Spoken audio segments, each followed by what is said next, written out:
सभी को नमस्कार है, सभी को अभिनंदन है। कैसे हैं सभी लोग? उम्मीद करते हैं सभी लोग अच्छे हैं और जीवन का आनंद ले रहे हैं। तो आज हमारे साथ हैं कवि धर्मराज शायर जी और साथ ही साथ इंस्पेक्टर साहब भी हैं। तो साथ में हैं और आज बात करने वाले हैं लोग बहुत सारी कविताओं की बात करेंगे और महाकुंभ के इस माहौल में बैठे हैं तो कुंभ के बारे में बात करेंगे। तो स्वागत है सर आपका। बहुत बहुत धन्यवाद आपका। तो कविताएं जीवन में कैसे शुरू हुई?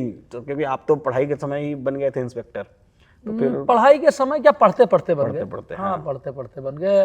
ऐसे समझ लीजिए कि ग्रेजुएशन के बाद जो है 1 साल बाद वांट आई थी दरोगा की भी, और बीएड भी शुरू हुआ था। बीएड का फार्म भरा था हमने, बीएड में हो गया था। दरोगा वाला जो है थोड़ा टाइम लिया, तो बीएड कंप्लीट होते होते इधर दरोगा वाला भी क्लियर हो गया। तो समझिए हमको ज़्यादा टहलना नहीं पड़ा। टहलना नहीं पड़ा ना ग्रेजुएशन करे, उसके बाद मतलब नौकरी मिल गई हमको। मतलब 98 में ग्रेजुएशन हमारा कंप्लीट हुआ है और 2001 में नौकरी हमें। गजब, मतलब एकदम फ्लो में हाँ, चलते चले। तो फिर कैसे कविता का चस्का कहाँ से लग गया? नहीं, कविता का चस्का हम पहले भी जब आप इंटरव्यू नहीं शुरू किया तब भी बताए थे कि कविता का चस्का नहीं होता है, कविता साधना होती है। इसीलिए दोबारा ये सवाल पूछे। कविता जो होती है वो चस्का नहीं होती, वो साधना होती है। बस ऐसे मन आया कि लिख सकते हैं, कर सकते हैं, बोलना चाहिए। कविताएं इफेक्टिव होती हैं। 1000 ग्रंथों में लिखी बातें जो है कई बार नहीं आदमी की याद रहती हैं, लेकिन 2 लाइन की कविता जो है अट्रैक्ट कर जाती है। तो हमें लगा कि नहीं, कविता भी होनी चाहिए। तो फिर आप सबके प्रेम ने जो है वो ताकत दी, माता सरस्वती ने वो क्षमता दी कि लिखो। तो पहली कविता कब लिखे? पहली कविता अब ऐसे तो बताना बहुत मुश्किल है कि पहली कविता कब लिखे, लेकिन मतलब हाँ लिखते रहे। तो सबसे पुरानी कोई कविता याद है?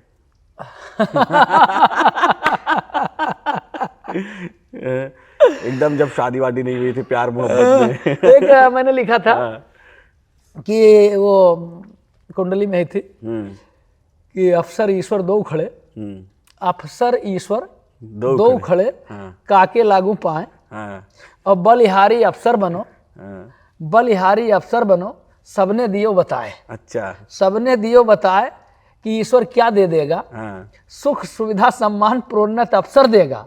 और नहीं है कोई ज्ञान, गलतियां होंगी अक्सर, और प्रभु का नहीं कोई रोल, माफ कर देगा अफसर। अरे क्या बात है, बहुत बढ़िया। वो लोग लड़के पसंद करने लगे। वो पीटीसी में मैंने लिखी थी इसको, लड़के पसंद करने लगे, फिर सुनाते रहे। बस ऐसे मतलब धीरे धीरे करके जो है चलता रहा। तो कविता लिखने के मकसद से लिखे थे या अफसर को खुश करने के मकसद से लिखे थे? नहीं, देखिए हास्य कविता जो होती है वो बेसिकली किसी को खुश करने के लिए नहीं होती है, और हास्य में व्यंग होता है। व्यंग होता है। व्यंग से मतलब मुझे लगता है कि जिसके लिए पढ़ा जाता है वो तो कम से कम नहीं खुश होगा, बाकी पूरी दुनिया खुश हो जाए, लेकिन व्यंग जिसके लिए पढ़ा जाएगा वो नहीं खुश होगा। अच्छा, मैं फिर बताता हूँ आपको कि मेरी कभी इच्छा नहीं है कि मेरी कविता जो है राज सदन में गूंजे। अच्छा, मेरी मतलब इच्छा नहीं कि मेरी कविता जो है राज सदन में गूंजे।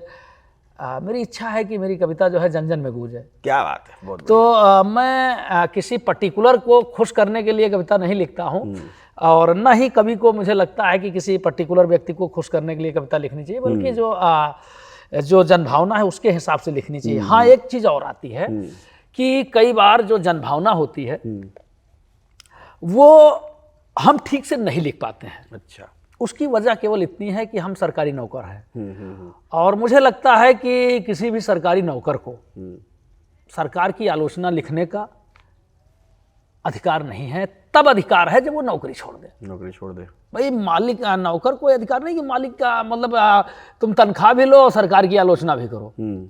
अगर आपको लगता है कि कहीं ऐसा कुछ हो रहा है जिसमें हमारा विरोध इस लेवल का है कि मैं विरोध अब करूंगा सरकार का, तो फिर नौकरी छोड़ो, पद का त्याग। तो फिर बहुत सारी चीजें जो वो जनभावना, मैं फिर बताता हूँ कि बहुत सारी चीजें जनभावना में नहीं लिख पाता हूँ। नहीं लिख पाता। उसकी वजह मेरी सरकारी नौकरी है, और जब मुझे मतलब ऐसा लगता है कि हमारी जनभावना लिखने में किसी भी प्रकार की कोई आलोचना सरकार की नहीं होगी तो मैं लिख देता हूँ। लेकिन सीधी बात है। आपने लिखा तो था, यूपी में काबा का जवाब दिया था आपने। तो वो तो सरकार वो सरकार की आलोचना थोड़े थी। वो सरकार की आलोचना कहाँ थी? वो तो जो लोग मतलब यूपी का जवाब था वो था, वो सरकार की आलोचना थोड़ी थी। वो ऐसे था कि मतलब वो यूपी में काबा लिए मतलब एक लोग घूम रहे थे। मैं पहले फिर बताता हूँ कि मेरा किसी भी सिंगल ना तो क्रिएटर से कोई विरोध है, किसी सिंगल क्रिएटर से विरोध है, ना गायक से विरोध है, ना किसी नेता से विरोध है, ना किसी पार्टी से विरोध है, और ना किसी पार्टी में मेरी श्रद्धा है। किसी भी पार्टी में मेरी कोई श्रद्धा नहीं है। हमारे जो दोस्त हैं, हमारे मित्र हैं, वो किसी भी पार्टी में, हमारा उनका स्वागत है।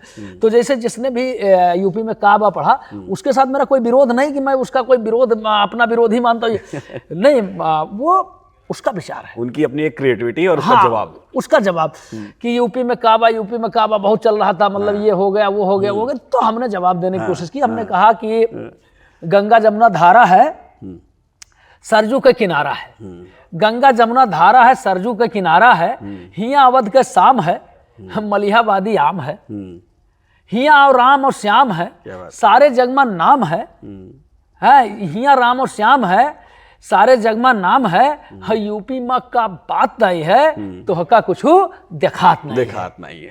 ठीक है।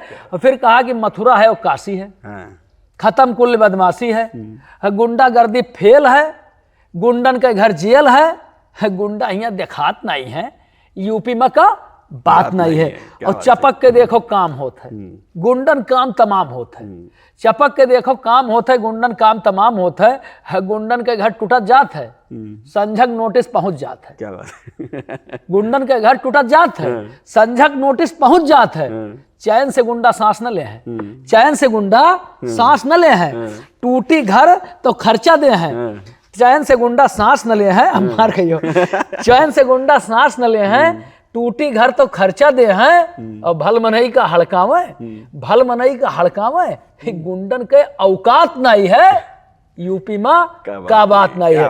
और फिर आगे फिर मतलब जब शादी ब्याह हुआ तब हम पढ़ें कि मिलत है जेहका चाह होत है, के मिलत है पत्नी, यूपी वाले, अच्छा यूपी वाले कि मिलत है जेहका चाह होत है, तो हर आज ब्याह होत है, ये यूपी में ब्याह, अच्छा है ना, कि मिलत है जेहका चाह होत है, तो हर आज ब्याह होत है, अवध के माटी चूम ले अब यूपी में, अवध के माटी चूम ले अब यूपी में, सातों भौरी घूम ले अब यूपी में, और कहो कौन सौगात नहीं है, यूपी में क्या बात नहीं है। क्या बात है। तो एक इंस्पेक्टर, मतलब इंस्पेक्टर का जैसा हमने मूवीज में देखा है, या हमने मूवीज वाले तो बड़ा गलत दिखाए हो, बहुत गलत दिखाए, इतना खराब दिखाए जेका कोई जवाब नहीं। हम लोग तो अपने जीवन में नहीं देख पाओ, नौकरी करते हुए नहीं देख, जो तुम लोग 3 घंटे मूवी देख ले तो पूरे जीवन में 20 साल 26 साल नौकरी, मतलब 20-22 साल नौकरी में नहीं देख पाए कि मतलब जतरा, मतलब इतना गलत दिखाई देती जी कोई जवाब नहीं है। तो एक रौबदार रूप एकदम, हाँ बढ़िया, चलिए बहुत एकदम हंसमुख। अच्छा आप सुनो कि रौब जो है वो अपराधियों के लिए होना चाहिए। सही बात है। अब आप आए हो इंटरव्यू ले और हम आपसे रौब दिखाएं तो अच्छी बात तो नहीं होते। पुलिस का मतलब जितना मैंने समझा है, जो मैंने समझा है पुलिस का मतलब, वो मेरी समझ से कि जो भी भला आदमी है, जो भी कानून का पालन करने वाला आदमी है, उसको निर्भय रहना चाहिए पुलिस से। किसी भी प्रकार का भय नहीं हो, किसी प्रकार की शंका हो, तुरंत पुलिस के पास पहुंचना चाहिए उसको। अच्छा, हमारी ये असफलता है कि भला आदमी हमसे डरे।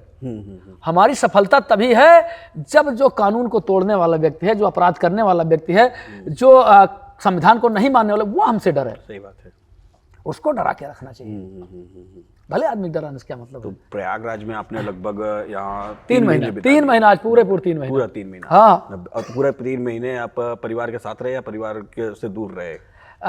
ऐसा है, बिच्चे महन मिडिल रहा। अच्छा, मिडिल ऐसे रहा कि हम 6 तारीख का आए प्रयागराज, तो 6 का आमद किया ना, 7 तारीख का 1 दिन की छुट्टी लेके गए। अच्छा, ठीक है। तो फिर 1 दिन, मतलब 1 दिन की छुट्टी में 2 दिन मिल गया, 2 दिन घरे रहे।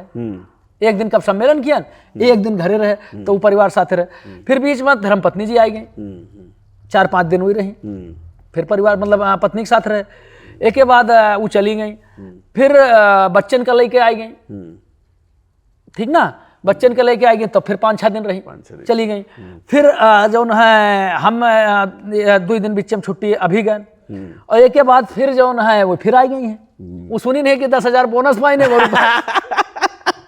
रुपए वाले एक बार फिर चली आई है।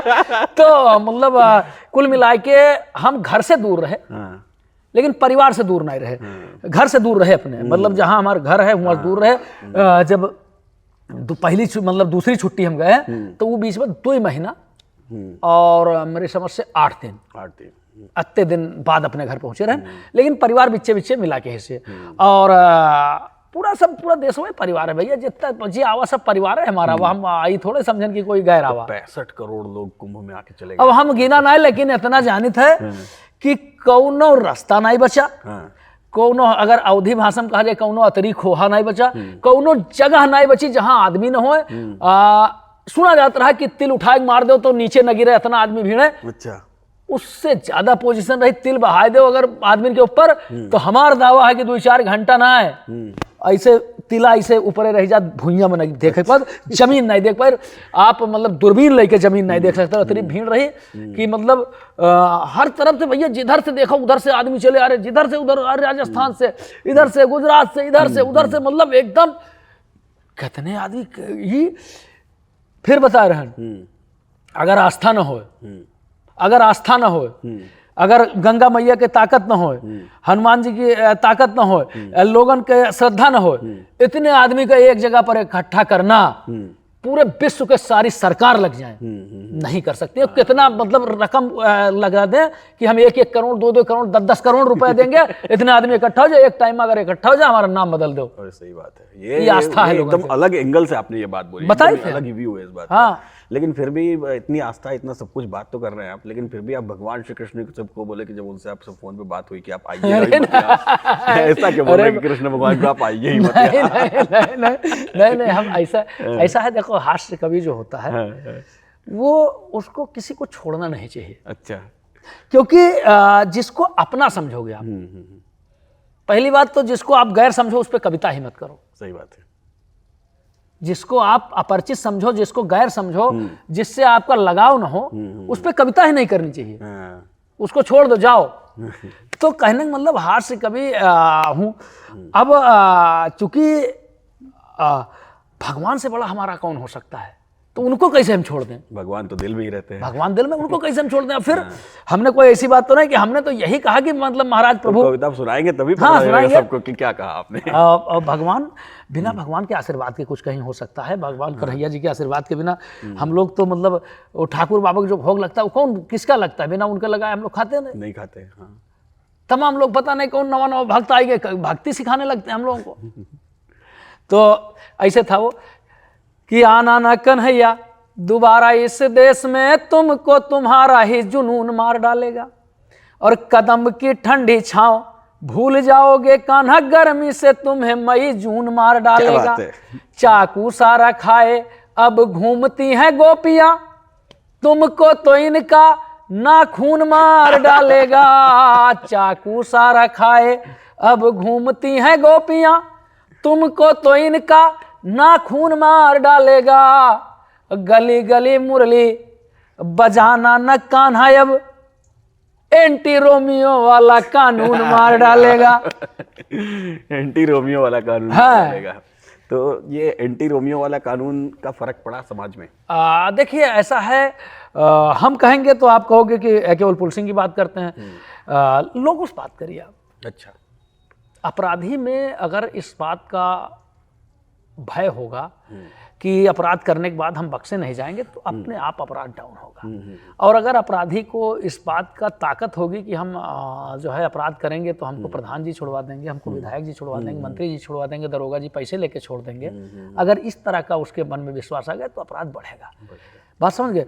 तो एंटी रोमियो जब 2017 में इसका गठन हुआ और उसका असर हुआ, लोगों ने जो है कनेक्ट किया उस चीज़ से कि नहीं, एंटी रोमियो भी कोई चीज़ है जो है जो काम करती है। तो असर पड़ा है, ऐसा नहीं है। और एक चीज़ और कहूँगा मैंने कभी मतलब हम तो जब अपनी सेवा शुरू किए तो उस समय सरकार थी जो है, जब हमारी सर्विस लगी तो बीजेपी की सरकार थी, और इसके बाद उसके तुरंत बाद जो है बीएसपी की सरकार आई, बीजेपी के समर्थन से, बीजेपी के समर्थन से आई। इसके बाद सपा की सरकार आई। सपा के बाद फिर बसपा की आई, बसपा के बाद फिर सपा की आई, फिर भाजपा की आई, फिर भाजपा के बाद फिर से भाजपा की आई। जिस दिन से मैंने नौकरी शुरू की और आज तक किसी भी सरकार में किसी भी समय मैंने कोई आलोचना किसी पार्टी की हो, सरकार की हो। आप एक स्टेटमेंट हमारा नहीं पा सकते कि हमने किसी की आलोचना की। हम अपनी नौकरी करते, हमारा काम राजनीति का थोड़ा है। सही बात है। अब चूंकि कविता करता तो हंसाने के लिए उन विषयों का चयन करता हूँ। अब उन विषयों में कई बार लोगों को लगता है कि यार ये तो मतलब जो है वो इस पार्टी से जुड़े हैं, इस पार्टी से, लेकिन ऐसा कुछ नहीं है। तो कविता पॉलिटिक्स पे कभी आप लिखते ही नहीं है? अब हम लिखते हैं अपने मन की, लोग कहते हैं पॉलिटिक्स है। हाँ। अब जैसे अब हम सुनाएंगे, आप फिर कहते लगोगे कि पॉलिटिक्स है। हाँ। जैसे मतलब कि कहा सुना जो भी हो मेरा, कहा सुना जो भी हो मेरा यारो करना माफ, कहा सुना जो भी हो मेरा यारो करना माफ। हर दिल्ली में भी चाय चल गई, खांसी हो गई साफ, जोगीरा सारा। अब अच्छा, अब मैं बताता हूँ, इसकी कहानी बताता हूँ। एक्चुअल में एक आदमी बहुत मतलब खांसी से परेशान था। अच्छा। दिल्ली में रहता था, बहुत खांसी से परेशान था। तो हमने उसको सलाह दी कि तुम चाय तगड़ी पियो। अदरक डाल के तगड़ी वाली चाय लो। और उसने तगड़ी चाय पी और खांसी साफ। उसने हमको बताया कि दिल्ली में यार चाय चल गई हमारी, आपकी चाय चल गई और खांसी हमारी साफ। अब वो आदमी कहता है कि नहीं ये पॉलिटिक्स, तो हम क्या करें उसका? अब उसको जब तुम पॉलिटिक्स में जोड़ने लगोगे तो हैं। अब जैसे हमारे गाँव पप्पू थे, हमारे गांव के पप्पू हैं, वो गए मतलब 3 जगह बिजनेस करने गए। अच्छा। और बिजनेस में मतलब मेरे घर के जस्ट बगल में पप्पू हैं। हाँ। मेरे घर के जस्ट बगल में पप्पू हैं। जस्ट बगल वाला घर पप्पू गए, जीत नारायण उपाध्याय जी के लड़कियां हैं। अच्छा। 3 जगह वो गए और तीनों जगह जो है मतलब बिजनेस करने के सिलसिले में गए। 3 जो है कहे कि 3 जगह गए और इसके बाद मतलब वहाँ बिजनेस उनका नहीं चला। और मतलब वो कहे कि हम बार बार पूछे तो कहें भारत जोड़ रहे हैं, भारत जोड़ रहे हैं। अच्छा। तो हमने उस पर कविता बना दी। अब लोग कहने लगे कि तो हम हमारे पार्टी का है, उसमें मतलब हमारे पीछे पड़ गया। तो हम फिर पूछे कि भाई पप्पू तुम्हारे पार्टी में कोई हो तो बताओ।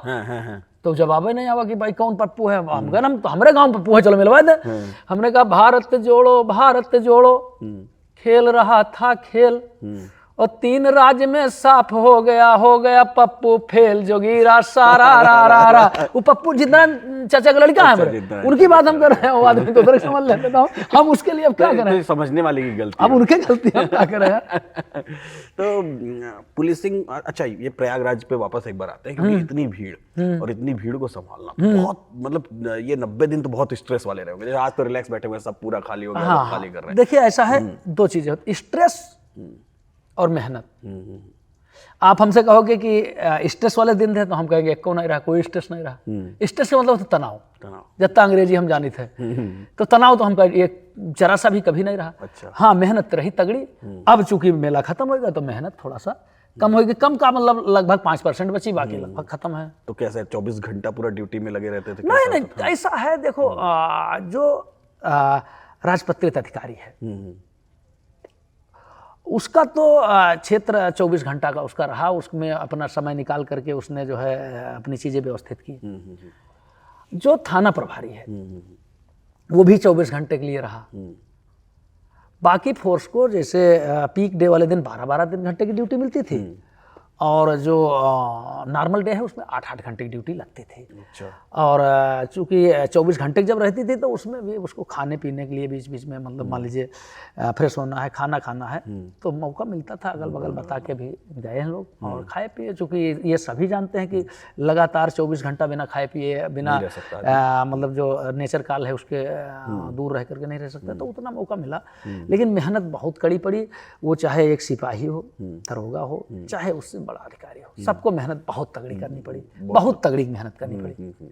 तो इतनी मेहनत के बाद और एक कह सकते हैं एक जबरदस्त सक्सेसफुल ये पूरा का पूरा महाकुंभ। भाई अगर कोई लूट नहीं हुई, इतने 56 करोड़ लोग आए, एक भी लूट नहीं हुई, एक भी हत्या नहीं हुई, तो मतलब आप अगर सफल नहीं कहते हो तो इसका मतलब यह है कि कोई आपको ज्वेलसी है उससे मांगू से, तभी आप नहीं कह रहे हो, नहीं तो सफल ही मेरे समझ। तो लोग जो आ रहे थे वो लोग कैसे थे? कोऑपरेटिव थे या? बहुत ज्यादा, जरूरत से ज्यादा। देखिए एक महाभारत आपने पढ़ा होगा।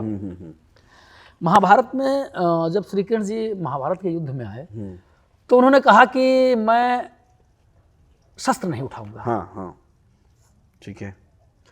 और उसके बाद जब भीष्म पितामह जी ने बहुत तगड़ा वार अपना किया, रौद्र रूप धारण किया, तो आखिर में श्री कृष्ण जी को अपनी प्रतिज्ञा छोड़ करके और कोड़ा उठा के दौड़ना पड़ा। ये महाभारत है। ठीक है, अब सुनिए, कुंभ में पुलिस ने प्रतिज्ञा की अच्छा कि हम जो है डंडा नहीं उठाएंगे। अच्छा। आपको नहीं शायद मालूम नहीं है, पूरे 50-55 हजार जो पुलिस वाले आए थे वो, चाहे पैरामिलिट्री लोग आए, चाहे जो, किसी ने डंडे के साथ ड्यूटी नहीं की। अच्छा। यस। अब ये प्रण था कि हम डंडा नहीं उठाएंगे और लास्ट तक डंडा नहीं उठाना पड़ा। अब लोग हमारी बड़ी तारीफ करते हैं कि भाई आपने बिना डंडे की ड्यूटी कर दी, पुलिस ने बड़ी डंडा की ड्यूटी कर दी। निश्चित रूप से पुलिस का काम बहुत ही ये सराहनीय रहा कि जो है वो बिना डंडे की ड्यूटी की, लेकिन उस बिना डंडे की ड्यूटी कैसे संभव हुई? ये भी क्योंकि जो लोग आए ना वो इतने ज्यादा कानून पसंद थे कि पुलिस को सोचना ही नहीं पड़ा कि हम डंडा उठाएं। तो उनकी अगर हमारी तारीफ कोई जो है 75 पैसा भर करता है तो उनकी 100% तारीफ जनता की होनी चाहिए। जो लोग आए कानून प्रिय आए, जो लोग आए वो जरूरतमंद आए, वो श्रद्धा लेकर आए, उनको तकलीफ भी रास्ते में हुई उसको भी किसी से बयान नहीं किया। बहुत सारे लोग कुंभ में तरह तरह के, कोई बाबा कहीं वायरल हो रहे हैं, तो कोई लड़की माला बेचते हुए बिल्कुल सही बात है, कोई बाबा कांटे पे लेटे हुए वायरल, कोई आईटी वाले बाबा। तो ऐसे ऐसा ऐसा ऐसा कोई आपको दिखाई दिया वायरल चेहरा कोई मिला ऐसा कुछ? बड़ा अच्छा आप सवाल की हो। हमारे बारे में जितना लोग जानते हैं उस हिसाब से बताऊंगा कि मेरे सामने जो भी पर्सनालिटी पड़ती है, अगर मैंने उसको कहीं टीवी पे देखा या कहीं जानता हूं तो मैं उसको नमस्कार करता हूं, बहुत सीधे नमस्कार करता हूं, प्रणाम करता हूं। इसके बाद मैं क्या करता हूं कि वो जितना अटेंशन हमको दिया उतना अटेंशन मैं उसको देता हूं, एक चीज। दूसरी चीज, मैं जो है चमत्कार देख के नमस्कार करने वाले लोगों में से नहीं हूं। मैं किसी से मिलने नहीं जाता हूं कि मैं उनसे मिलने जाऊंगा तो उनसे मिलने जाऊंगा तो उनके साथ फोटो खिंचाऊंगा, इन हीरो के साथ, हीरोइन के साथ तो इनके साथ।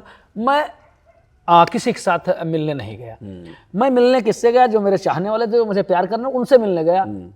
तो ना भैया मुझे जो है मोनालिसा मिली, मिलती चुकी, उनका वायरल देख चुका था मैं, क्या नाम है, वीडियो देख चुका था, नमस्कार करता उनको भी। ना हमको वो IIT बाबा भी नहीं मिले, वो मिलते उनको भी नमस्कार करता, या कोई महात्मा संत जिसके आप नाम ले वो भी नहीं मिले हमको, हम किसी से मिलने। हमारा जो ज़्यादा से ज़्यादा ध्यान रहा वो अपनी ड्यूटी पर रहा।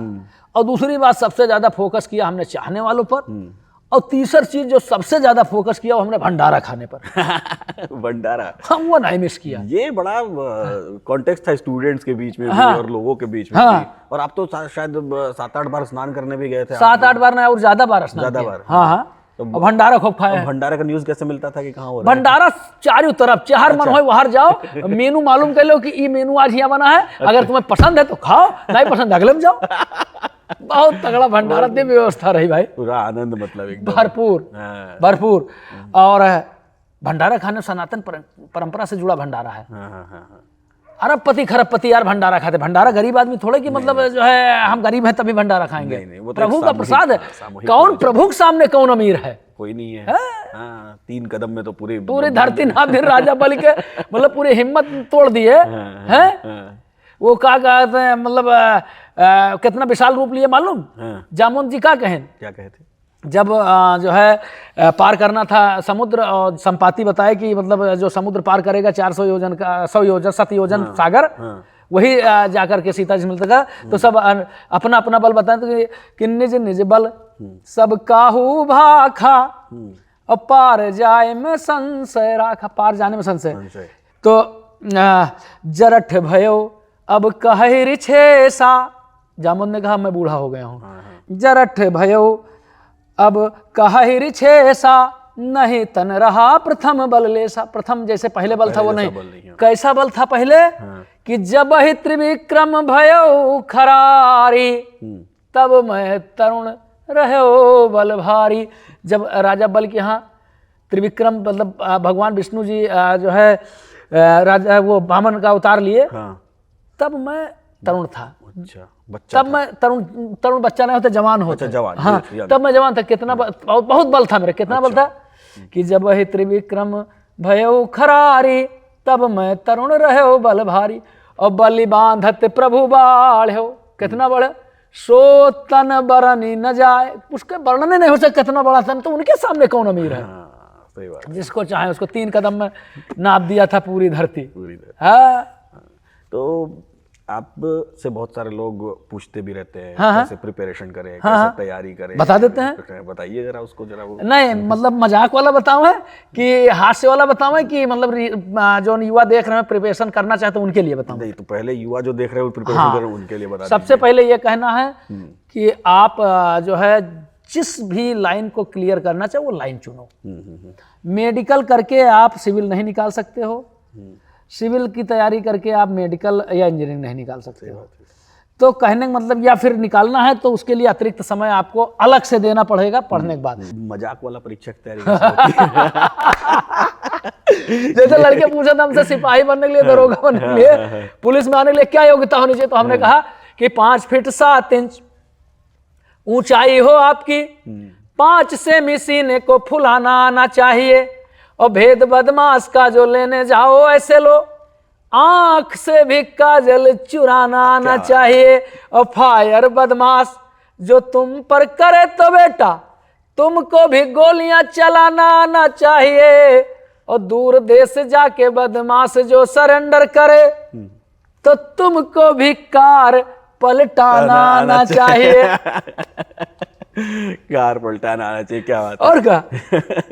तो एक बात बताइए, एक बार आदमी जब पढ़ लिख के इंस्पेक्टर दरोगा बन जाता है तो दरोगा की नौकरी में मजा है या सजा है? बहुत मजा है। देखो फिर जिंदगी में मजा है कि सजा है आप पूछो। दरोगा की नौकरी किसी चीज में देखिए आप को पसंद क्या है। अगर किसी को पसंद है जो है क्रिकेट खेलना और आप उसको ताश कैरो खेलो तो उसको मजा आएगा क्या? नहीं मजा आएगा। किसी को पसंद है ताश खेलना, कैरम खेलना, उसको आप वॉलीबॉल खिलाओगे तो पसंद आएगा क्या? नहीं आएगा। आप चाहते क्या है, जब आप चाहते हैं जिस चीज को उस लाइन में आप आ गए तो आपको मजा आएगा। जैसे आपको एडवेंचर पसंद है कि अचानक हम रात में सो रहे हैं, मुंशी फोन आया, सर वो ड्यूटी जानी है जो है बनारस। अच्छा कब जानी है? जानी तो सर आज है। अच्छा तो रवानगी कब? रवानगी तो साहब कर दिए हैं। अच्छा रवानगी कर दिए हो? अच्छा ट्रेन कितने बजे? कहने साहब अभी स्टेशन से 1 बजे ट्रेन रात में है। अब एडवेंचर तो वो अगर आपको पसंद है तो दरोगा की नौकरी पसंद है। और अगर आपको पसंद नहीं, आपको पसंद है कि भाई बुलेट से चले धड़ धड़ धड़ मजा आए तो पसंद है, और नहीं तो आपको लगता है, बहुत लोग सोचते हैं यार छोटे से स्कूटी धीरे धीरे चले जाओ। हमको भी कई बार लगता है स्कूटी से धीरे धीरे चले जाए। तो कहने का मतलब आपको भैया बुलेट पसंद है, आपको पसंद है एडवेंचर पसंद है, आपको पसंद है कि भाई 4 आदमी आपको नायक की तरह समझते हैं, वो पसंद है तो दरोगा की नौकरी मौज है। और अगर आपको लगता है कि ये सब फांसी है तो फिर आप दरोगा की नौकरी कष्टकारी है। एक जो आपकी कविता है दरोगा जस, हाँ वो ऐसे है कि नवंबर जस मजा जनवरी में न पई हो, गद्दा जस मजा दरी में न पई हो, और ठांस के पिस्टल बुलेट से चली हो, दरोगा जस मजा मास्टरी में न पई हो। क्या बात है। और उके इतने नहीं है, उके पूरी सीरीज है। अच्छा। थाने जस मजा कचहरी में न पई हो, संझा जस मजा दोपहरी में न पई हो, ठांस के पिस्टल बुलेट से चली हो, दरोगा जस मजा मास्टरी में न पई हो, तेल जस मजा खरी में न पई हो, बरसीन जस मजा चरी में न पई हो, ठांस के पिस्टल बुलेट से चली हो, दरोगा जस मजा मास्टरी में न पई हो, छुहारा जस मजा गरी में न पई हो, छुहारा जस मजा गरी में न पई हो, और खटिया जस मजा मसहरी में न पई हो, ठांस के पिस्टल बुलेट से चली हो, दरोगा जस मजा मास्टरी में न पई हो। बहुत बढ़िया, दरोगा जस मजा मास्टरी में न पई हो। कितना चैलेंजिंग होता है नौकरी, पॉलिटिकल प्रेशर भी होता है, पब्लिक का देखो प्रेशर फिर वही भी बात होता है। भैया ऐसा है कि मानो तो जीवन ही चैलेंज है, सांस लेना ही पड़ता है। कह दो ये सांसें ले चैलेंज है तो ना लो भाई। मुझे लगता है देखिए बड़ा अच्छा आपने सवाल किया है।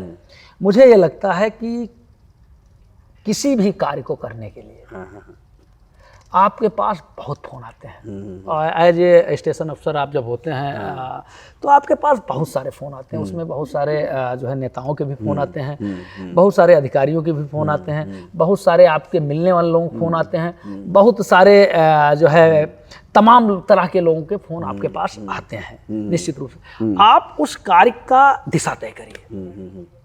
सबसे पहले उस कार्य की दिशा तय करिए कि ये क्या हुआ था इस मामले में, और मुझको न्याय हित में क्या करना है,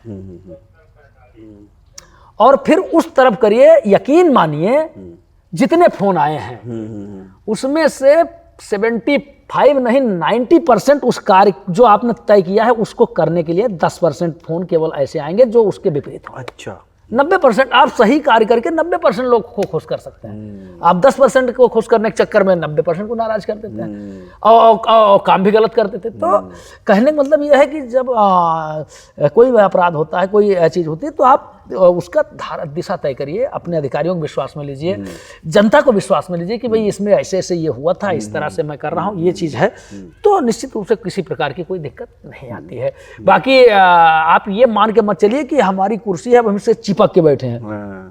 आप सही करिए, भगवान का नाम लीजिए, ईश्वर जो है निश्चित रूप से सही काम करेंगे तो आपका साथ देगा। ट्रांसफर होने वाली नौकरी है, परिवार को समस्या आती है?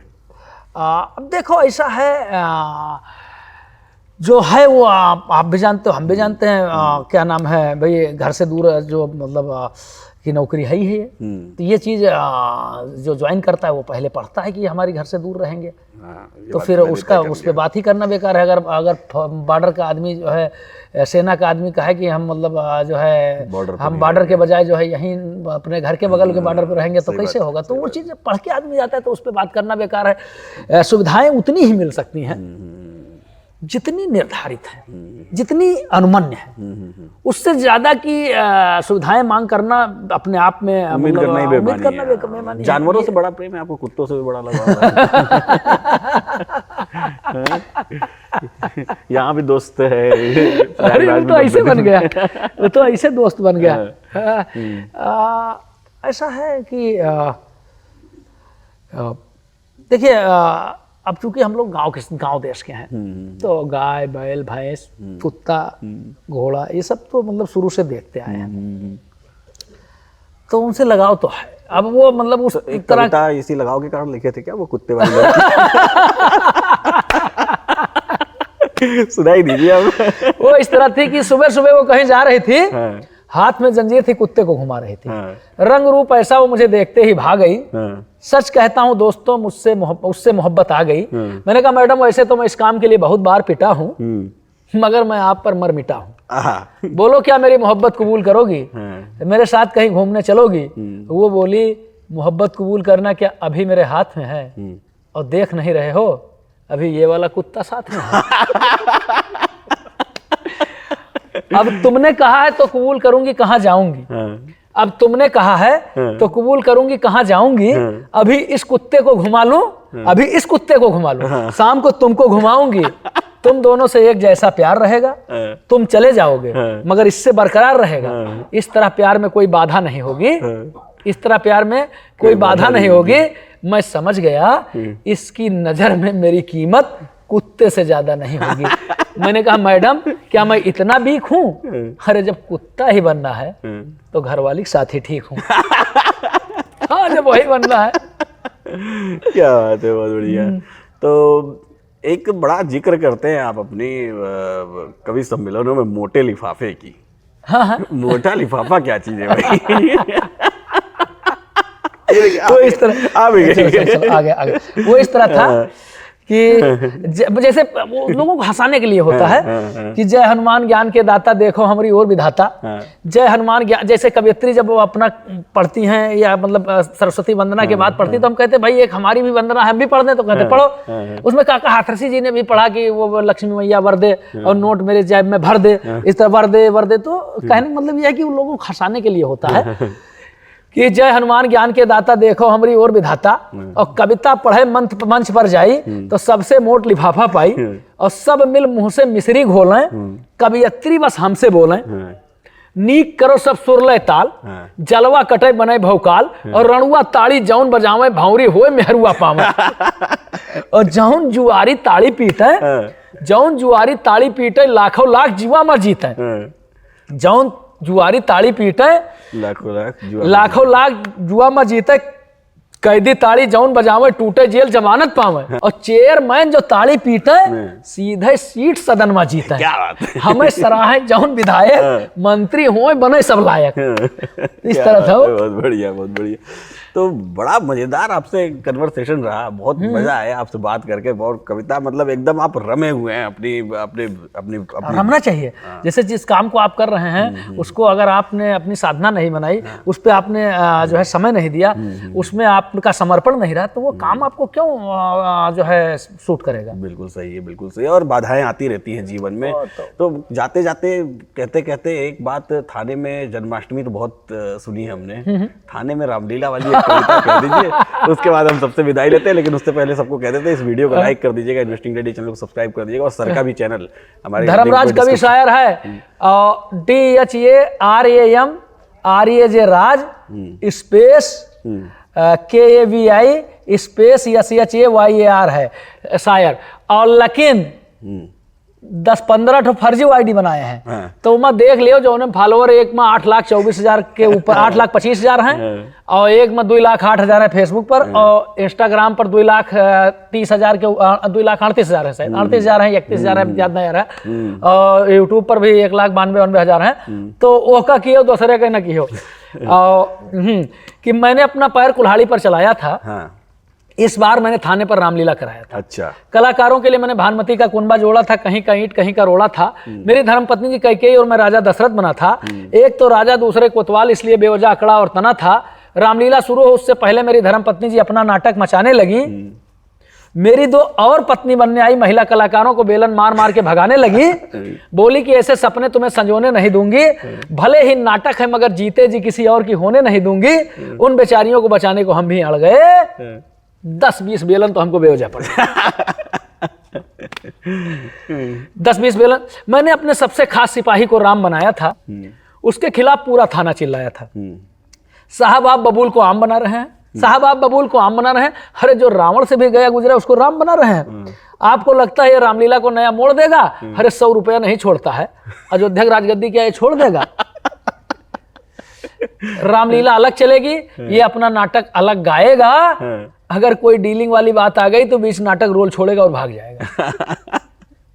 बीच में आपको लगता है सिर्फ परशुराम लक्ष्मण संवाद हुआ, मगर असली तमाशा धनुष टूटने के बाद हुआ। अच्छा। एक शब्द होता है माल मुकदमाती। अब जैसे गाड़ी आप आए हुए, एक हम सीज कर ले, तो ये क्या हो गई? माल मुकदमाती। अब इसकी सुरक्षक जिम्मेदारी किसकी? हेड मुहर्रिर की।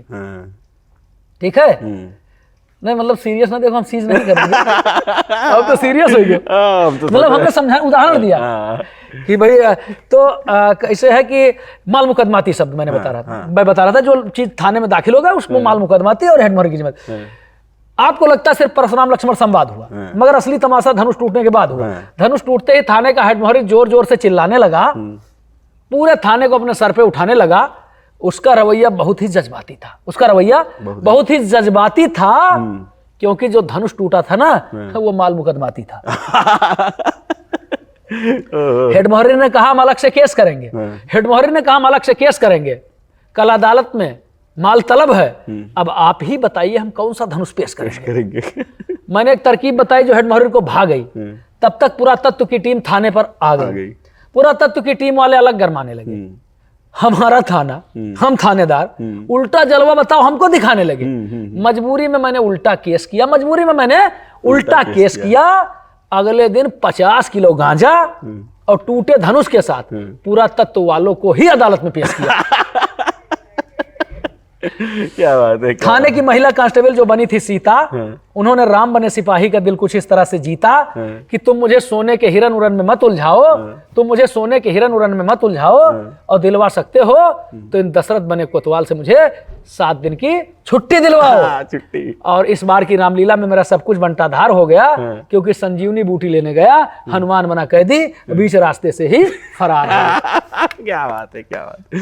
बहुत बहुत ही जबरदस्त मजेदार कन्वर्सेशन। कुंभ वाला रहेगा। हाँ, कुंभ वाला। हाँ, कुंभ वाला रहेगा। आप नहीं कहो अब कुंभ के जैसे कुंभ ड्यूटी करे हम आए, तो एज ये जो है पुलिस अफसर, एज ये सरकारी कर्मचारी, हमको मतलब क्या क्या फेस करना पड़ा, ये हमारी कविता है। ठीक ना? कि हमारी जो ड्यूटी है वो ड्यूटी है, लोगों की हमसे जो है उम्मीदें ड्यूटी से हटके तो वो उस पे कविता है। मजा आएगा आपको बहुत। अच्छा, कुंभ में रहते हुए आपने। हाँ। कि एक नौकरी लाखन खतरा झटका। आप कहो तो खड़ी बोली सुनाई, कहो अवधि सुनाई, जो अवधि में जो मजा है, अवधि में सुनो, नहीं मजा वो है, अवधि में सुनो कि एक नौकरी लाखन झटका, का सहा बवाल न पूछो। एक नौकरी लाखन झटका, का सहा बवाल न पूछो, हमसे कुंभ के हाल न पूछो। सबसे पहले लाइन आयन जीडी में आमद करवायन, 2500 नगद दिन तब खटिया और रजाई पायन। कैसे तंबू पावा भैया, हमसे ही जंजाल न पूछो, हमसे कुंभ के हाल न पूछो। केका स्नान कराई, केका जलपान कराई, केका स्नान कराई, केका जलपान कराई। आपन ड्यूटी छोड़ हम कसके बछिया दान कराई। और कह अपने मुँह ढोई चाउर दाल न पूछो, कह अपने मुँह ढोई चाउर दाल न पूछो, हमसे कुंभ के हाल न पूछो। और कौन मेरा एहसास देवाई, आपन हन विश्वास देवाई, लाखन मनई मांगत हम क्या पास देवाई। जे हते भैया वो पास देवाई दो, गाड़ी के पास देवाई दे, लाखन मनई मांगत क्या हम पास देवाई। कौन मेरा एहसास देवाई, आपन हन विश्वास देवाई, लाखन मनई मांगत हम क्या पास देवाई। और बाजा एक लाख बजवैया, कस बिगड़ा सुरताल न पूछो, हमसे कुंभ के हाल न पूछो। और छूट के दादा नातेदारी, टूट के दादा पट्टीदारी, छूट के दादा नातेदारी, टूट के दादा पट्टीदारी। गाड़ी दे दे हमें लौट गए, आई रहे जो सरहद सारी। और जीजा हमें कही के, हमसे यार सवाल न पूछो, हमसे कुंभ के हाल न पूछो। और आपन दुख कविता में गावा, आपन दुख कविता में गावा, कुंभ आय के भर भर पावा। तनिक जो ड्यूटी से अपने चूकन जुड़ते अपन रपट लिखावा। फिर से आमद करवावे में कतरा भयन बेहाल न पूछो, हमसे कुंभ के हाल न पूछो। जय हो महाकुंभ, बहुत मजा आवा कुंभ में। क्या बात है, कुंभ में भी बहुत आनंद है, बहुत आनंद आवा, आपके साथ बात करके भी बहुत आनंद है। एकदम इतने 90 दिन के इतनी ड्यूटी के बाद इतनी एनर्जी में आप हैं, इतना सब कुछ। अरे बड़ा मौज रहा, भंडारा बड़ा मजा आ रहा। तो फिलहाल उम्मीद करता हूँ कि आपको इस पॉडकास्ट में भी बड़ा मजा आया होगा। इस वीडियो को लाइक कर दीजिएगा, इन्वेस्टिंग डैडी चैनल को सब्सक्राइब कर लीजिएगा। सर के चैनल की लिंक दी हुई है, वहां जाकर सर को सब्सक्राइब कर लीजिए। फिलहाल लिंक दे हो, हाँ लिंक तो बात कहीं दियो, नकली वाला दे दो। नहीं असली वाला देंगे। असली वाला देंगे, तो असली वाला लिंक दिया रहेगा, असली वाला। तीनों लिंक, फेसबुक का, यूट्यूब का और इंस्टाग्राम का, तीनों लिंक दे देंगे। आप ट्विटर दे दियो, ट्विटर भी दे देंगे, ट्विटर पे फिर फॉलो कर लीजिए। तो ऐसे ही सीखते रहिए, मुस्कुराते रहिए, जीवन का आनंद लेते रहिए। फिलहाल आज के लिए इतना ही, बस और फिर मिलेंगे अगली वीडियो।